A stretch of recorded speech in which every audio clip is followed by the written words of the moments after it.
추수감사 주일입니다. 옆사람과 뒷사람과 앞사람과 인사하겠습니다. 해피 땡스기빙. 좀 기쁘게 해주세요. 해피 땡스기빙. 한때 한국에서 크리스찬 감사 운동이 유행처럼 번진 적이 있었습니다. 감사에 대한 여러 강의들이 막 쏟아져 나왔었어요. 책들도 막 나오고요. 그 운동은 감사를 삶의 귀한 습관으로 자리매김하자라는 그런 운동입니다. 구체적인 방법으로는요, 감사 노트를 만들어서 매일 하루에 5가지씩 감사를 쓰자라는 운동이에요. 너무 좋은 운동이라고 생각을 하고요. 그렇게 감사로 삶을 살아내는 것이 크리스찬의 삶에 마땅한 방향이요, 자세라고 생각을 합니다. 그런데 이 운동이 한창 진행되어 가면서부터 제 눈에 이게 걱정스러운 모습이 보이기 시작을 했어요. 그게 뭐냐면, 오감사를 적는 것은 5가지의 감사를 적는 건 너무나 좋은데, 오프라 윈프리가 말하는 5가지 감사와 하등의 차이가 없어지기 시작했어요. 이게 뭐냐? 오프라 윈프리는 어릴 때 너무나 어렵고 힘든 상황 속에서 컸어요. 어린 나이에 어머니께 버려졌고요. 할머니랑 살다가 9살 때 성폭행을 당합니다. 14세 때에 미혼모가 됐는데 그때 낳은 애가 2주 후에 또 죽어요. 그런 어려운 환경 속에서도요, 오프라 윈프리는 어떻게든 간에 내가 감사하자, 그래서 그 어려운 상황 속에서 돌아와 가지고 매일같이 하루도 빼놓지 않고 5가지 감사를 적었더니 결국에는 이런 성공을 거둘 수 있었다라고 얘기합니다. 굉장히 타당한 얘기로 아름다운 얘기잖아요. 그런데 이 오프라가 말하는 감사는요, 사실 크리스찬의 감사랑 전혀 다릅니다. 그녀가 말하는 감사는요, 일단 그 오프라는 크리스찬이 아니에요. 많이들 오해하고 있는데 크리스찬이 아니에요. 오프라 윈프리가 말하는 그 감사는요, 전형적인 뉴 에이저들이 말하는 긍정의 힘입니다. Power of Positive Thinking. 긍정의 힘이 뭐예요? 어떤 상황 속에서도 내가 좋은 마음 먹고 화를 내지 않고 좋은 생각을 가지면 우주의 모든 기운이 좋은 것으로 바뀌어서 내게 돌아와서 내 삶을 좋은 것으로 채운다라는 사상입니다. 여러분이 크리스찬의 감사는요, 오프라가 말하는 긍정의 힘과는 전혀 다른 거예요. 비슷한데 살짝 다른데 그것이 완전히 달라지게 됩니다. 어떤 부분이 다르냐? 일단은요, 감사의 주체가 달라요. 그 말은 뭐냐면, 뉴에이저들은 내가 감사를 하면 그 감사가 쌓여서 그 에너지가 일을 한다는 거예요. 감사의 에너지가. 반면에 크리스찬의 감사는요, 내게 어떤 좋은 것이 생겼을 때 그것을 하나님께 감사하면 하나님이 일을 하신다라는 차이가 있습니다. 헷갈릴 거예요. 도대체 어떻게 바꿔야 되나? 구체적인 실례를 들어보겠어요. 한국에 있을 때 이 감사 운동이 교회 안에서도 이렇게 전개된 적이 있었어요. 제가 섬기던 교회에서. 그래가지고 감사를 그 창을 나눠서 매일같이 오감사를 여러 교인들과 이렇게 나누고 했었습니다. 근데 어느 청년이 하나 올린 사례를 여러분에게 보여주고 싶어요. 뭐라고 올렸느냐? 이렇게 올렸어요. 평소에 좋아했던 3명의 친구들과 2박 3일 동안 같은 방을 쓸 수 있어서 감사합니다. 문제가 있어요? 문제를 느끼겠나요? 이게 크리스찬의 감사로 바꾸면 이겁니다. 뭔가 살짝 바뀌었죠? 평소에 좋아했던 3명의 친구들과 2박 3일 동안 같은 방을 쓸 수 있게 하심을 감사합니다. 뭐가 바뀌었어요? 뭔가 이렇게 글씨가 왔다 갔다 하는 거 보니까 바뀌긴 바뀌었는데 뭔지는 모르겠죠. 그런 분이 계실까봐 정확하게 포인트를 찍어서 보여드리겠습니다. 평소에 좋아했던 3명의 친구들과 2박 3일 동안 같은 방을 쓸 수 있어서예요. 근데 크리스찬 감사는 뭐냐면요, 쓸 수 있게 하심을이에요. 주체가 분명하죠. 또 다른 거 보여주겠어요. 여름 휴가를 아직 가지 못했는데 뜻하지 않은 제주도에서 이렇게 즐겁고 의미 있는 쉼을 갖게 되어 감사합니다. 이것을 크리스찬의 감사로 바꾸면 여름 휴가를 아직 가지 못했는데 뜻하지 않은 제주도에서 이렇게 즐겁고 의미 있는 쉼을 주심을 감사합니다. 차이를 느끼겠어요? 뭐가 다 따죠? 이거는요, 뉴에이저들은 쉼을 갖게 돼서 감사한 거예요. 그 자체가 감사한 거예요. 그러나 크리스찬의 감사는 쉼을 주심을 감사하는 거예요. 주체가 다릅니다.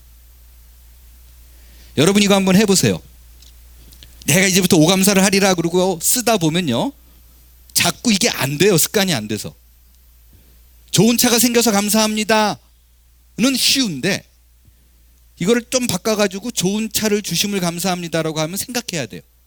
예쁜 꽃이 있어가지고 꽃이 너무 예뻐서 감사한 거는 참 쉬운데, 이 꽃의 주체가 이 예쁜 꽃을 나에게 주신 것은 지금 이 자리에서 우울한 시점에서 내게 보여주신 것은 하나님이다라는 걸로 바꾸면요, 한참 생각해야 돼요. 어떻게 바꿔야 되는지. 그래서 바꿔야 돼요. 바꾸지 않으면 우주의 기운이 내게 온다라는 감사의 기운이 일을 한다라는 것으로 나는 아무렇지도 않게 쓰고 있지만 뉴에이저들의 사상을 쫓아간다라는 얘기입니다. 그래서 성경의 컨셉이던 그 어떤 거든 간에 우리가 단어 쓰는 용어까지도 내가 어떤 컨셉으로 어떻게 사용하느냐에 따라서 내가 가는 방향이 완전히 달라진다는 사실을 기억해야만 합니다. 우리의 감사를 하나님이 받으셔서 일을 한다라는 기준이 필요한다는 얘기예요. 그런 의미로 오늘 신명기 26장의 말씀은 우리가 하나님 앞에 드리는 감사가 무엇인지, 어떤 것인지 구체적으로 여러분과 은혜를 나누고 싶습니다. 뭐를 감사해야 되는가? 첫 번째로 약속의 성취를 기대하면서 감사하십시오. 오늘 본문은요, 모세의 인도로 이집트를 탈출한 백성들이 그 약속의 땅, 가나안 땅에 40년 만에 들어갔어요. 얼마나 긴장되고 흥분되고 신이 나겠어요. 40년 만에 도착한 거예요. 40년 만에. 별로 며칠 걸리지도 않는 길이었었는데, 그 기대에 차 있는 이스라엘 백성들에게 모세가 땅에 도착하자마자 너희가 감사의 제사를 드려야 돼 라고 얘기를 해요. 근데 감사의 의미와 방법에 대해서 설명을 합니다. 우리가 일반적인 상식으로 보면요, 그들이 이런 감사를 드리는 것이 맞다라고 생각을 해요. 크리스찬의 감사예요. 그들도 그렇게 충분히 드릴 수 있어요. 우리가 병들지 않고 이곳에 오게 하시니 감사합니다. 그죠? 그리고 예전에는 광야라서 뭘 할 수가 없었는데 이제는 씨를 뿌리면, 노력하면 대가가 돌아와요. 이렇게 노력한 대가를 얻게 하시니 감사합니다 말할 수 있잖아요. 젖과 꿀이 흐르는 땅이니까.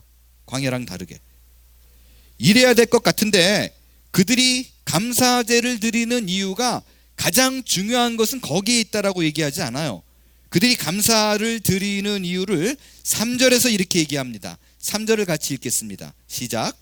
그때 제사장에게 나아가 그에게 이르기를, 내가 오늘 당신의 하나님 여호와께 아뢰나이다. 내가 여호와께서 우리에게 주시겠다고 우리 조상들에게 맹세하신 땅에 이르렀나이다 할 것이요. 하나님께서요, 그들에게 베푼 무언가를 감사하고 있는데, 그게 뭐냐면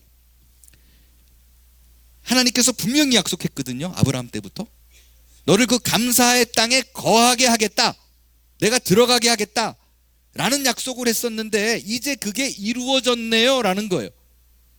맹세한 그게 우리는 잊어버린 것 같고 우리는 초조한 것 같고 안 이루어질 것 같은데 주께서 끌고 왔군요 라는 부분을 감사한다 라는 것입니다. 이 말은요, 그들이 뭐 다른 건 감사하지 않고 그것을 중심적으로 감사하는 것뿐이다 뭐 이렇게 말하면 또 안 돼요. 그 뒤에 보면요, 노예 생활에서 벗어난 것도 감사했고 또 그들이 배부른 것도 감사하게 얘기를 해요. 그러니까 육적인 것에 대한 감사는 필요 없어, 중요해요. 필요 없어가 아니라 중요하다는 얘기예요. 제가 이런 얘기를 드리는 이유가요, 우리가 크리스찬의 정신을 바로잡자라고 시작된 그런 운동들은 참 좋은데, 예를 들어서 우리의 크리스찬의 기본의 원리는, 본질은 그런 세상적인 거, 육적인 거, 돈, 명예, 권력을 쫓아가는 것이 아닙니다 라는 것이 기본적인 사상은 맞는데요, 그거를 추구하지 않을 뿐이죠. 하나님께서는 그거를 안 준다는 게 아니잖아요. 항상 약속해서요.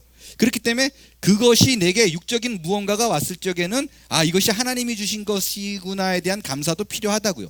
왜냐하면 어렵지 않게 아무것도 아닌데 그냥 말 툭툭툭툭 잘못 던져가지고 상처받는 경우가 이렇게 초를 확 뿌리는 경우예요. 아, 좋은 차가 생겨서 참 감사해. 많이 그렇게 얘기를 했어요. 그러면 그냥 좋아하는구나 이렇게 여기면 되는데 우리의 본질은 그게 아니라 또 이렇게 설명하는 분들이 있어요. 그러지 말자고요. 그냥 하나님 앞에서 우리가 기쁨과 감사로 내용을 드릴 수 있다면 그것처럼 또 좋은 일이 없다라는 것입니다. 그래서 중요한 건 뭐냐? 본질적인 감사. 감사의 본질인 그 첫 번째가 하나님은 무조건적인 약속을 이루어 주시는군요. 그 땅에 거하게 한 것, 그 맹세를 지킨 것 감사합니다 라는 거예요. 이게 왜 우리가 생각하는 것과 다르냐? 이들이요, 제사하는 방법으로요, 2절에 보니까 첫 열매를 바치라고 되어 있어요. 자, 보세요. 첫 열매를 바친다라는 건 뭐냐면요, 이제 가나안 땅에 들어오니까 자기들이 농사진 열매를 거두게 되었다라는 거예요. 공짜가 아니었어요. 노력해서 수고한 거예요. 누가 준 거 아니에요. 자기가 한 거예요. 그죠? 근데 그거를 마땅한 거예요. 내가 씨 뿌려서 내가 거둔 거예요. 근데 그거 하나님이 했으니까 첫 열매를 바쳐라 라고 얘기를 하고 있다고요. 이게 왜 감사가 되느냐? 예전에 이집트에서 생활할 적에는 똑같이 고생했어요. 노예잖아요. 그죠? 노예 가지고 열심히 학대를 받아가면서 농사를 지었어요. 근데 그 농사를 지으면 그게 누구 거예요? 주인 거. 자기 게 아니에요. 근데 이제 가나안 땅에 들어와서는 내 수고와 내 노력의 대가를 내가 받는 거예요. 이제 내 거예요. 내가 이제는 하나님 앞에서 어떤 물질을 소유할 수 있게 됐군요. 내 거가 생긴 게 감사한 거라고. 어떤 사람은요, 이게 또 하나의 컴플레인일 수도 있어요. 이집트에서 노예 생활할 때는 새끼 다 먹었는데 내가 요번에 농사 진 건 잘 안 돼가지고 곤란하게 생겼네. 그러면 감사가 안 나올 수도 있잖아요. 근데 그러지 말라는 거예요. 내가 노력한 거를 내가 정당히 받을 수 있다라는 거, 그런 삶 속에 들어와 있다라는 걸 감사하라라는 것입니다. 여기에는요, 굉장히 중요한 성경의 메시지가 숨겨져 있습니다. 여러분, 이들이 가나안 땅에 들어가기 전에 살았던 데가 어디예요? 광야죠. 40년을 살았어요. 광야에서 농사를 짓는 것은 불가능했어요. 느낌이 잘 안 오시는 것 같아. 그래도 뭔가 좀 이렇게 깻잎이라도 따다가 상추쌈이라도 해먹지 않았을까? 그 땅이 어떤가를 보여주겠어요. 이 땅이에요.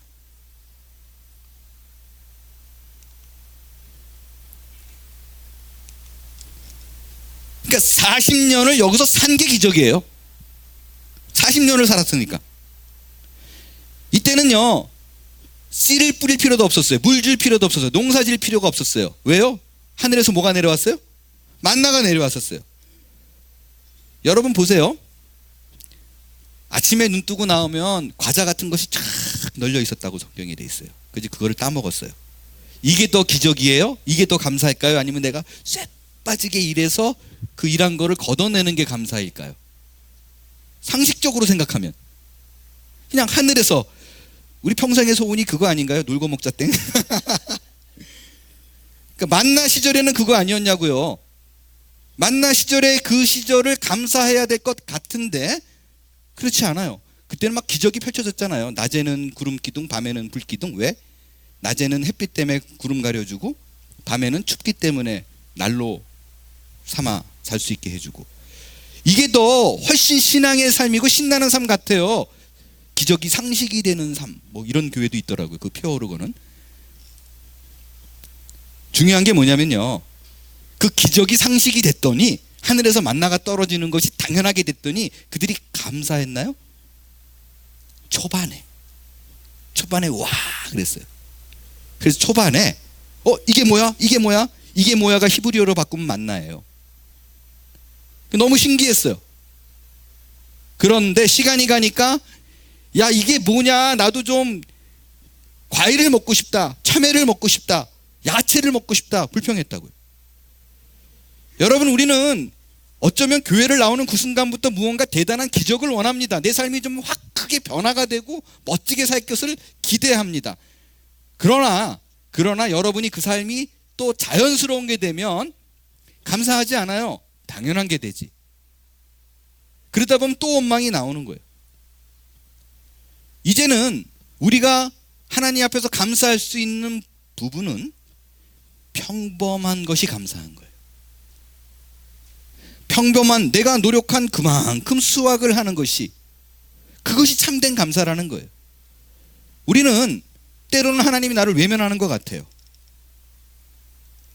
내 기도를 안 들어주는 것 같아요. 그러나 성경에서 오늘 지적하고 얘기하는 건 뭐냐면, 하나님도 해봤다 니들한테. 그랬더니 니들은 감사를 모르더라. 그래서 하나님이 최소한의 것을 약속합니다. 살게 해준다. 살게 해준다. 하늘의 만나를 맛보는 곳으로 사는 삶, 날마다 기적이 쏟아부어주는 삶, 이거는요, 제가 지난번에 한번 말씀을 드렸지만 성경에 나온 얘기는 아니에요. 제가 그냥 목회 경험상, 한 30여 년의 목회 경험상 보니까 날마다 기적, 기도하는 거에 응답, 정말 생각지도 않았던 어떤 감사 막 이런 거 터져 나오는군요. 예수를 믿어서 한 3년 안에는 이런 일들이 말도 안 되는 기도가 막 들어져요. 황당한 기도. 야, 별걸 다 기도 들어주네. 왜요? 하나님이 이스라엘 백성들이 광야에 있을 때 만나를 보여준 거는요, 기적이 그들에게 필요했어요. 내가 믿고 지금 의지하고 따라 나온 사람이 절대자냐, 우주의 창조자냐, 정말 믿을 만한 사람인가라는 확신이 너무나 필요해서 만나를 준 거예요. 그런데 가나안 땅에 들어가서는 그게 끝이었잖아요. 너희들이 수고해, 심은 대로 거두는 법칙이에요. 예수를 믿자마자는요, 하나님께서 창조주라는 거, 절대자라는 거, 능력자라는 걸 보여주기 위해서 많은 기도를 들어줍니다. 그러나 그 다음 후부터는 대부분 성숙을 요구합니다. 그 성숙을 요구하는 과정 속에서 경험상 하나님께서 이렇게 보니까 제일 좋은 건 삶에 적당한 시련과 감당할 만한 고통이 있을 때에 하나님을 찾게 되고, 그것이 내 삶을 신앙의 담담함으로 인도한다라는 것입니다. 그래서 제가 오늘 말씀을 드리면서 부탁을 드리고 싶은 게, 비교에 대해서 절망하지 말고 내게 하나님께서 가장 원하시는 절대 감사는 가나안 땅에 이르게 한 것, 하나님께서 목적을 갖고 끌고 온 것, 그로 인해서 여러분의 삶을 절대로 놓지 않고 붙들고 계신 하나님이 있다라는 확신으로 내가 본질적인 감사를 주 앞에 올려드릴 수 있는 거예요. 두 번째로 우리가 해야 될 감사가 있습니다. 누림의 감사입니다. 11절을 같이 읽겠어요. 시작. 내 하나님 여호와께서 너와 내 집에 주신 모든 복으로 말미암아 너는 레위인과 너희 가운데 거류하는 객과 함께 즐거워할지어다. 이 11절에 즐거워할지라를 새 번역에 보니까 누리십시오로 번역을 했어요. 하나님께서 우리에게 하신 약속은 이루어진다라는 믿음이 있는 자만이 오늘의 삶을 누릴 수 있습니다. 행여 여러분에게 있어서 고통의 순간이 있고 어렵고 힘든 순간이 있을 때 당황하고 내가 그 문제에 집중을 하다 보면 누릴 수가 없어요. 그러나 여러 삶의 경험을 통해서 이 문제가 결국에는 하나님 앞에서 내 삶에 도움이 됐지 나쁜 부분으로 작용하지 않았다는 것을 믿는 사람, 그러면 주어진 환경 속에서 충분한 누림을 할 수 있다는 거예요. 그 믿음이 없으니까 불안한 거예요. 왜? 이 지금 안 좋은 일이 대체 1년 후, 2년, 3년 후에는 어떤 일로 어떻게 번질까라는 그 불안함이 오늘 현재 우리가 누려야 될 모든 감사와 기쁨을 싹 뺏어갑니다. 그래서 지금 내게 주어진 것으로 감사하는 자만이 하나님께서 일하신다는 것을 느끼며 누릴 수 있다라는 것입니다. 두 가지 요소를 말씀드리겠어요. 뭘 누려야 되는가? 누림의 내용이에요. 11절에 보니까 주신 복으로 누려라, 즐거워하라 라고 되어 있어요. 우리가 놓쳐서는 안 될 주신 복들이 있대요. 자, 여러분, 주신 복이라 그러면 머릿속에 뭐가 떠올라요 지금? 아, 우리 아들 결혼한 거요. 뭐 우리 이번에 가게 문 연 거요. 아, 병이 있었는데 난 거요. 아, 이번에 가게 하나 오픈했는데 장사가 잘 되는 거요. 집 구한 거요. 뭐 이런 거 감사가 지금 두루룩 떠오르는 분들이 계실 거예요. 근데 오늘 성경에 보니까 너희가 감사해야 될 내용을 이거를 감사하라 그래요. 뭐냐? 6절을 같이 읽겠습니다. 시작. 애굽 사람이 우리를 학대하며 우리를 괴롭히며 우리에게 중노동을 시킴으로. 고생스러웠던 거, 절망의 순간이었던 거, 내가 이런 모욕과 학대를 받아야만 되냐 라는 굴욕의 시간으로 치를 떨었던 그것마저도 하나님이 뭐라 그러냐면요, 너희에게 복이다 라고 얘기를 해요. 일반적인 상식으로는요, 고난과 괴로움은 저주인 것 같아요. 그러나 고난과 괴로움도 하나님이 내게 있게 하신 복이라고 얘기를 합니다. 왜 그런가? 쉽게 동의가 안 될 수도 있어요. 많은 경우에 이건 일반화하고 싶지는 않아요. 근데 많은 경우에 내게 주어진 복이 충만할 적에 전격적으로 하나님 앞에 감사하고 좋아하고 그런 분들 많이 없어요. 그냥 뭔가 좋은 일이 생기면 내가 무슨 결정을 잘했고, 내가 어디 투자하길 잘했고, 내가 갖고 있는 능력으로 사람을 어떻게 했고가 앞서지, 많은 경우에 이것이 누군가 뒤에서 이 일을 이루어놨다라는 생각을 써낼 수는 있지만 본질적으로 밑에서부터 올라오는 감사가 없는 경우를 봅니다. 하나님에 대한 존재가 잊혀져요. 그러나 많은 경우에 하나님께서 택한 백성들은 감당할 만한 시련을 주시는데 그 시련을 통해서 더욱더 적극적으로 하나님을 찾게 돼요. 하나님을 찾게 되면 알게 되는 것이 나의 유한함을 알게 되고, 나의 부족함을 통해서 결국 하나님께서 이끌어 가신다라는 동행의 확신이 생기기 때문에, 그 하나님을 만날 수 있기 때문에 너희가 어려운 상황 속은 내가 의도로 놓은 것임을 분명히 기억하는 자, 하나님께서 내가 더욱더 간절하게 주를 찾기를 원하는구나 라는 믿음이 있는 자는 누릴 수 있다라는 것입니다. 제가 보니까요, 일반적으로 해외 교민들은 교회를 다니는 사람들이 참 많습니다. 그죠? 근데 미국만 해도 그게 다는 안 그런 것 같은데, 아르헨티나는요, 제가 뭐 통계를 보고 얘기하는 건 아닌데, 제가 100%라고 얘기하고 싶지만 그렇지 않은 분이 있으니까 90에서 95%는 다 교회를 다니는 것 같아요. 근데 그들이 신자여서 다니는 게 아니라 교제를 하기 위해서 가요. 그러니까 신자는 아닌데 교인이에요. 교회를 다니니까. 이 말은 무슨 말이냐면요, 여기 말해도 벌써 직업군이 다양하잖아요. 그리고 일주일 동안 우리가 서로 만날 일이 별로 없어요. 근데 아르헨티나는 안 그래요. 주로 이제 옷개통으로 원단을 들여오면 그거를 잘라서 이제 바느질을 해요. 바느질에 넘어가면 그 바느질을 한 거를 또 염색을 하러 갑니다. 그 염색한 것이 완성이 되면은 이제 도매상 혹은 소매상으로 보내지게 되거든요. 그런데 이게 다 옷개통으로 묶여져 있으니까 대부분 만나는 사람들이 한 80%가 다 옷이에요. 그러니까 기왕이면 내가 누구에게 바느질을 맡길 때 교인에게 줘요. 믿을만 하잖아요. 계속 또 만나고 얘기할 수 있으니까. 그래서 이 안이 어떤 소셜 장소로, 펠로우십 장소로 여겨가지고 신앙은 없는데 나오는 분들이 적지 않습니다. 그런데 특별하게 제가 미국의 여러 주를 다녀봤지만 교민인데 교인이 아닌 게 참 많은 경우가 캘리포니아 얼바인이에요. 캘리포니아 얼바인은요 정말 예수 믿는 사람 그렇게 쉽게 만날 수 없습니다. 제가 어떻게 아냐고요? 개척했잖아요. 그래서 이런 뭐 H마트, 롯데 뭐 이런 데 다니면서요 전도지를 줘요.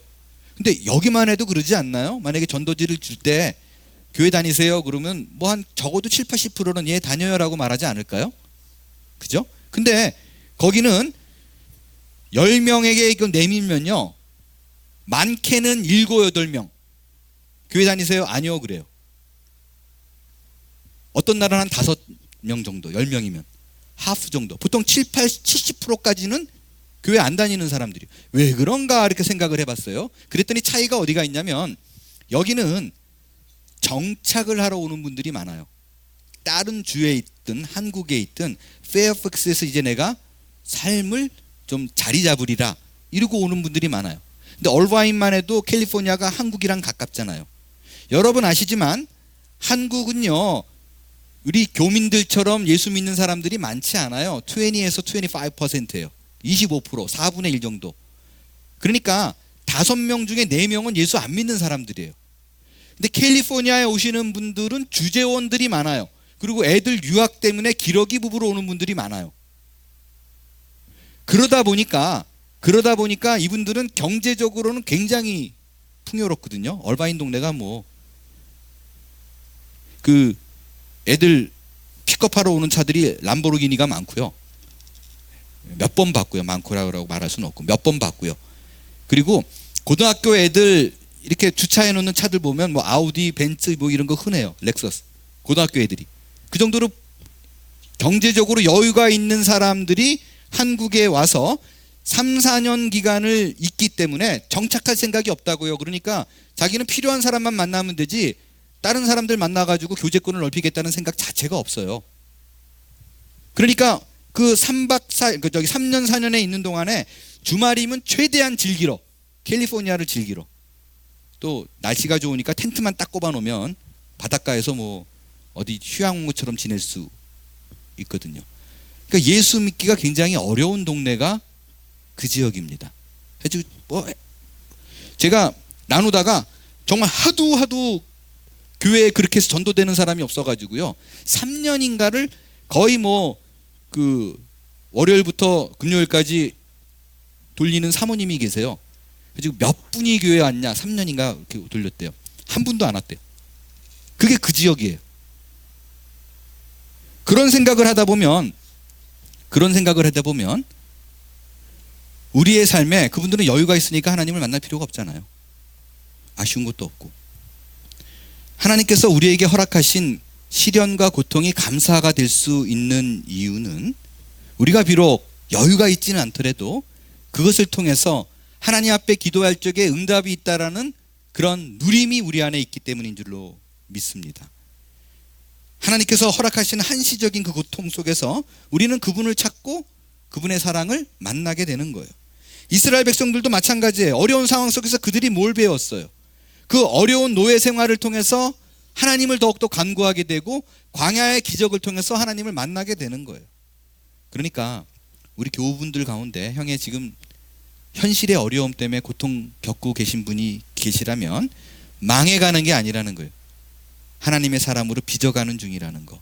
하나님의 자녀와 품격에 맞게 인도하신다는 그 믿음으로 절대 감사를 드릴 수 있게 되기를 바랍니다. 이 감사를 누리기 위한 두 번째 요소로는요, 누림의 방법을 좀 살펴볼게요. 이 방법은 말 그대로요, 내가 뭐를 해서 주신 것도 감사하지만 내가 모르지만 하나님께서 끊임없이 내게 채워주시는 무언가를 발견하고 생각하라는 거예요. 눈에 드러나지는 않지만 너무나 당연하다고 생각하는 것이 아닐 수 있으니까. 특별히 구원의 문제가 그렇습니다. 수차례에 걸쳐서 말씀드리지만 구원은 하나님께서 여러분들이 착하게 행동해서 아유 얘는 내가 구원해야지 이게 아니라고요. 근데 그렇지 못한 불안함이 있는 사람은 항상 초조해요. 내가 뭔가 열심히 다 해야 되는 거 아닌가라는 어려움 속에 마음에 자책이 자꾸 드는 거예요. 저는 참 감사한 게요, 아마 이런 경우는 많이 없을 것 같은데 봉사하시는 분들 격려하고 축하하고 그러는데 저는 끊임없이 봉사가 중요한 것이라 하나님의 은혜가 중요하다라고 얘기를 하는데도 열심히 봉사하시고 저한테 하나도 컴플레인이 없다라는 것은 진심으로 우리 교인이 제가 말하는 의도를 아는 그런 성숙함이 있기 때문이라고 저는 생각을 합니다. 예, 바로 그런 거예요. 우리에게 있는 한시적인 어려움, 그것을 이겨내기 위해서 내가 봉사를 해야 되겠다, 이건 잘못된 거라는 거예요. 내게 주신 복을 생각하고 감사하다 보니까 내가 자연스럽게 하나님을 섬기는 일이 탄생이 되는 거예요. 나오는 거예요. 한국에 제가 있는 동안에 이게 권장할 얘기는 사실은 아닌데 재밌었던 일이 한 번 있었어요. 어느 분이 제가 이제 이런 식으로 설교를 하니까 새벽 한 3시, 4시까지 그 술을 바이어 접대하느라고 드신 거예요. 근데 6시에 있는 새벽 예배에 나오셨어요. 그게 술 냄새가 확 들어오자마자 진동을 하잖아요. 그러니까 이제 미안하니까 막 나가시더라고요. 제가 붙잡았어요. 어떻게 된 거냐 했더니, 아, 목사님 죄송합니다. 어제 제가 바이어를 섬기느라고 술을 많이 먹었는데 그래도 기도할 건 기도하려고 나왔어요. 그러더라고요. 제가 잘했다 그랬어요. 잘했다고. 그것 때문에 도망가는 게 아니라, 그럼에도 불구하고 우리가 하나님 앞에 나와가지고 하나님, 또 내가 내 모양 욕골이네요 라고 기도하는 모습이 훨씬 더 낫다는 거예요. 자녀 한번 야단쳤더니 구석에 가가지고 찡그리고 다시는 안 보겠습니다 이러는 거, 이게. 그래서 우리는 그 어떤 누가 오더라도 웰컴하고 환영하고, 너나 나나 당신이나 나나 다 하나님 앞에서 죄 씻음 받은 자다, 내 노력으로 얻어진 거 아니다 라는 것을 인정하는 교회가 될 수 있게 되기를 바라요. 이게 어느 정도 확실하느냐, 히브리서 7장 27절을 보겠어요. 한번 우리 같이 읽을까요? 시작. 그는 저 대제사장 먼저 자기 죄를 위하여 다음에 백성의 죄를 위하여 날마다 제사 드리는 것 같이 할 필요가 없으니 그가 단번에 자기를 드려 이루셨습니다. 이게 뭐냐면요, 불안에 떨어서 제사 이거 드려야 되나, 예배 이거 모든 예배 다 빠져, 이거 좀 늦으면 막 이게 야단 맞는 거 아니까, 이런 불안함이 있는 사람에게 하나님이 뭐라 그러시냐면요, 지난주에 말씀드렸죠. 지난주에 제가 말씀드리기를 절대로 더 이상은 내 죄가 씻음 받은 거에 대한 의심을 하지 마라 라는 얘기를 드리면서 어떤 얘기를 했냐면요, 여기 휘장이 가운데 있어요. 커튼이 베일이죠. 베일이 이렇게 놓여 있어요. 그러면 대제사장이 먼저 백성의 죄를 사하기 전에 그 숫송아지를 피를 가지고 들어가서 이렇게 동문에 뿌리고 7번 피를 뿌리고 살아서 걸어 나와요. 그럼 용서받은 거죠. 그 다음에 백성의 죄를 가지고, 염소의 피를 가지고 들어갔다가 용서받고 나옵니다. 살아서 나와요. 그런데 이 제사할 필요가 더 이상 없고 단번에 자기를 드려 이루셨음이라는 말이 무슨 의미냐면요, 이거 얼마나 귀찮아요. 저 멀리서도 막 오고 힘들고, 뭐 또 양 하나 상하면 다시 올라갔다 오고 뭐 이래야 되잖아요. 그럴 필요 없어 라는 거예요. 너의 노력과 수고로 드리는 것이 아니라, 여기서 그가 단번에 자기를 드려 이뤘다는 얘기가, 그가 누구예요? 예수님이에요. 이제는 우리가 양을 잡거나 소를 잡거나 그럴 필요 없이 예수님께서 자기의 피로 들어갔기 때문에, 그리고 살아나왔기 때문에 더 이상 이런 거에 얽매이지 말라는 거예요. 여러분, 그 예수님이 십자가에 돌아가실 적에 마지막 말이 뭐예요? 다 이루었다 라고 말할 때 성경엔 어떤 일이 벌어졌다 그래요? 성소의 휘장이 히브리서에 보면 위에서 아래까지 쫙 찢어졌다 그래요. 왜 위에서부터 아래일까? 하나님이 찢는 거예요. 이게 더 이상 필요 없는 거예요. 이제 누구나 들어갈 수 있는 거예요. 누구나. 그래서 천주교처럼 신부를 통해서 기도를 올리고 그것이 아니라, 우리는 누구나 다 대제사장의 자격으로, 제사장의 자격으로 그냥 하나님 앞에 다 나가는 거예요. 왜? 예수님의 피로 깨끗게 됐기 때문에.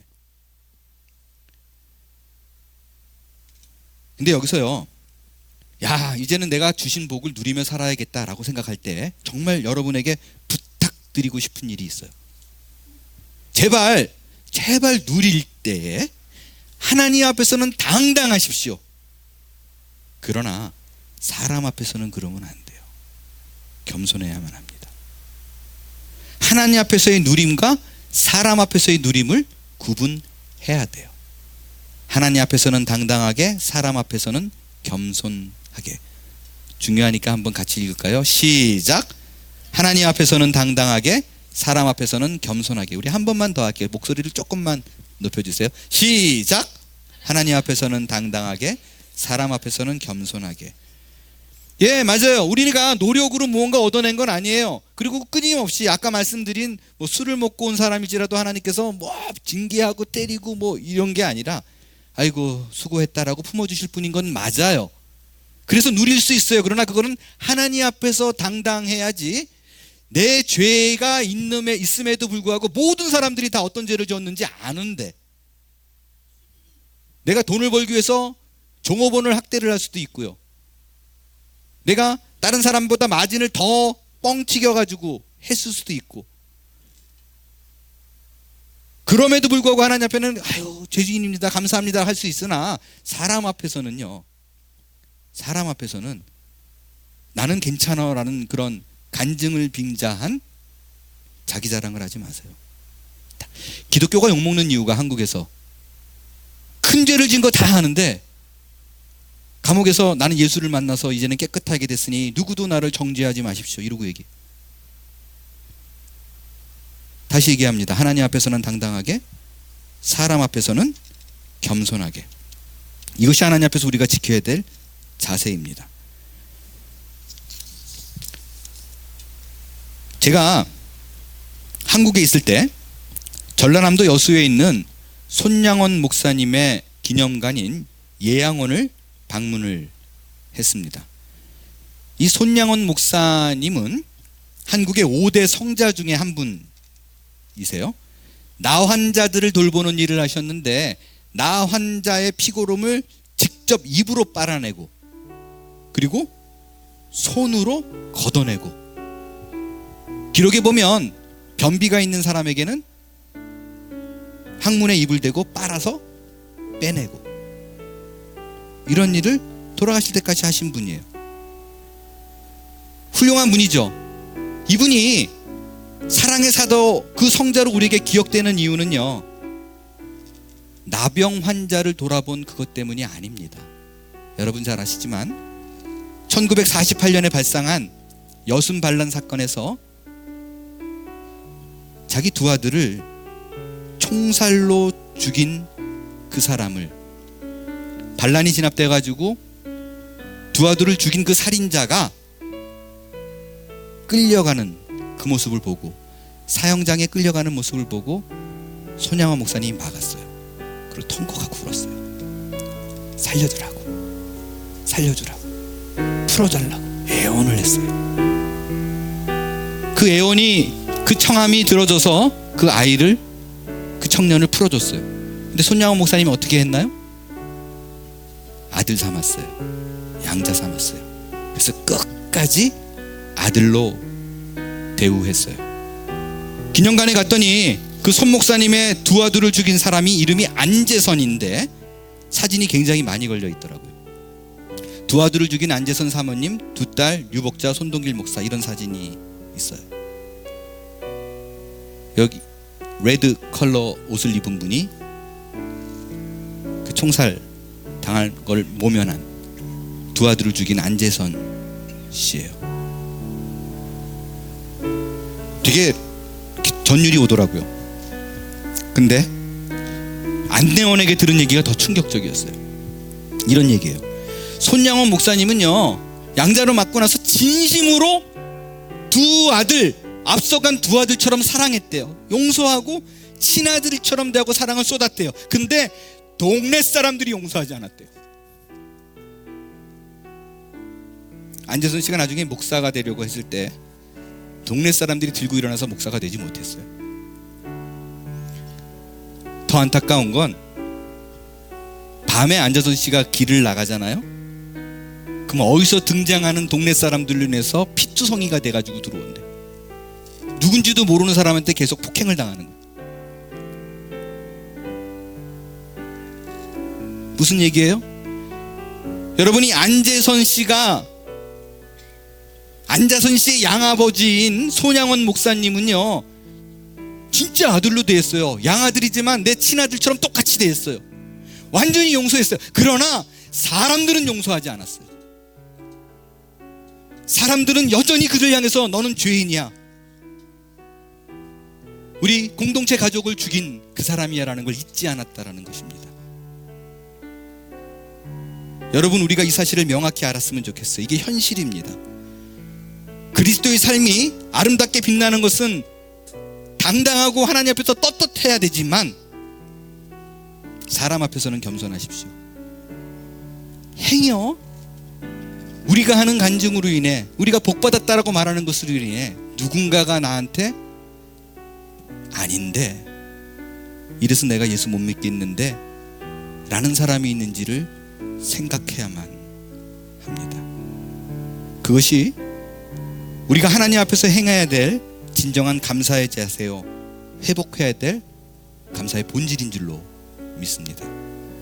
오늘 추수감사주일이에요. 한 해 동안 우리 모두가 수고한 것을 서로 격려하며 하나님 앞에 감사를 올려드리는 날입니다. 올 한 해 동안에 함께했던 하나님이 오늘도 변함없이 하나님께서 여러분의 인생을 약속하고 있습니다. 그건 뭐냐? 너는 그냥 태어난 게 아니고 우연히 태어난 것이 아니고 뜻이 있다, 목적이 있다. 내가 그것까지 끌고 가겠다라는 약속입니다. 맹세라고까지 표현했어요. 그 약속을 믿고 오늘을 당당함과 겸손함으로 충분히 누릴 수 있는 저와 여러분이 될 수 있기를 바랍니다. 이 깨달음 속에 임하시는 하나님의 사랑 속에 평안이 거하는 한 주가 될 수 있기를 축원합니다. 일어나 찬양 드리겠어요.